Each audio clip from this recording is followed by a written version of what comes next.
تبارك الذي نزل الفرقان على عبده ليكون للعالمين نذيرا۔ کسی ایک بہن نے بنگلور سے سوال کی ہے۔ سوال یہ ہے کہ مفتی صاحب سمدین سے نکاح کرنے کا شرعاً کیا حکم ہے؟ کیا اس سے نکاح ہو جاتا ہے؟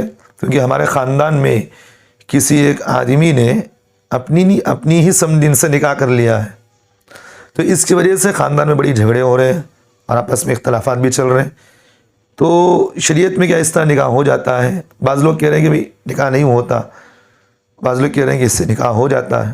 برائے مہربانی آپ تھوڑا تفصیل سے جواب دے دیں، بڑی مہربانی ہوگی۔ جی بہن، یہ کوئی پریشان ہونے کی بات نہیں۔ میں تو ایک بات یہاں یہ کہتا ہوں کہ ہمارے معاشرے کے اندر، مسلمانوں کے اندر دینی علم کا رجحان بہت کم پایا جا رہا ہے۔ دنیاوی علم کا تو بڑا اچھی طریقے سے پڑھنا لکھنا وہ جانتے ہیں، دینی علم کا مزاج نہ ہونے کی وجہ سے یہ سب چیزیں ہوتی ہیں۔ تو بہرحال میں مسئلہ سمجھا دیتا ہوں، بعد میں ہمارے معاشرے کے اندر جو چیزیں ہو رہی ہیں تو میں تھوڑا اس پر بھی تھوڑا مختصر بتا دیتا ہوں۔ دیکھیے سمدین کس کو کہتے ہیں؟ سمدین کس کو کہتے ہیں کہ بھئی ایک لڑکا لڑکی نے آپس میں نکاح کیا ہے، لڑکا لڑکی آپس میں نکاح کیے ہیں، لڑکے کے والدین اور لڑکی کے والدین، ان دونوں کے والدین کا آپس میں ایک دوسرے کو سمدین کا رشتہ کہتے ہیں۔ بات سمجھ میں آ گئی؟ اس کو سمدین کہتے ہیں۔ اور اپنی سمدین سے نکاح کرنے کی مختلف صورتیں ہوتی ہیں۔ میں 2-3 مثالوں سے آپ کے سامنے بات سمجھاتا ہوں۔ پہلی بات یہ ہے کہ ایک لڑکے نے کسی لڑکی سے نکاح کیا، لڑکے نے ایک لڑکی سے نکاح کیا۔ اب جو لڑکے کا باپ ہے یہ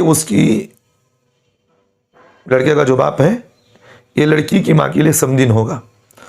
تو یہ آدمی اپنی بہو کی ماں سے نکاح کر سکتا ہے۔ بات سمجھ میں آ گئی؟ یعنی تو اسی طرح لڑکی کا باپ اپنے داماد کی ماں سے نکاح کر سکتا ہے، کیونکہ آپس میں سمدین ہے، اس سے نکاح ہو جاتا ہے۔ اور تیسری مثال میں اسے سمجھاتا ہوں۔ سامنے دو لڑکی، ایک لڑکی ایک عورت ہے، یہ دونوں آپس میں ماں بیٹی کا رشتہ ہے۔ اب یہاں دونوں سامنے ایک باپ ایک بیٹا ہے۔ باپ نے کہا کہ چلو میں اس کی ماں سے نکاح کر لیتا ہوں، اور بیٹے نے کہا کہ میں اس کی بیٹی سے نکاح کر لیتا ہوں۔ تو اس طرح آپس میں نکاح ہو جاتا ہے، کوئی پریشان ہونے کی بات نہیں۔ یہاں تک ہو گیا بہن مسئلہ۔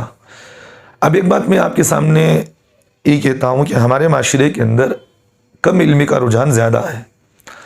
پہلی بات تو یہ ہے کہ دنیاوی علوم ہمارے مسلمانوں کے اندر بہت زیادہ پایا جا رہا ہے، اور یہ دنیاوی علوم ہی کی وجہ سے ہمارے مسلمانوں کے اندر دین کا علم بہت کم پیش ہو رہا ہے ان کے سامنے، سیکھنے کا مزاج نہیں۔ کیونکہ آدمی جس ماحول کے اندر زیادہ ہوتا ہے وہ آدمی اسی ماحول سے زیادہ متاثر ہوتا ہے۔ ابھی ہمارے مسلمانوں کے اندر یہ چیز زیادہ پائی جانے کی وجہ سے یہ اس طرح کی باتیں فرقہ بستی، یہ اس طرح کی باتیں چیم گویا اور ایک دوسرے پر انگلی اٹھانے کا مزاج ایسا ہوتا ہے۔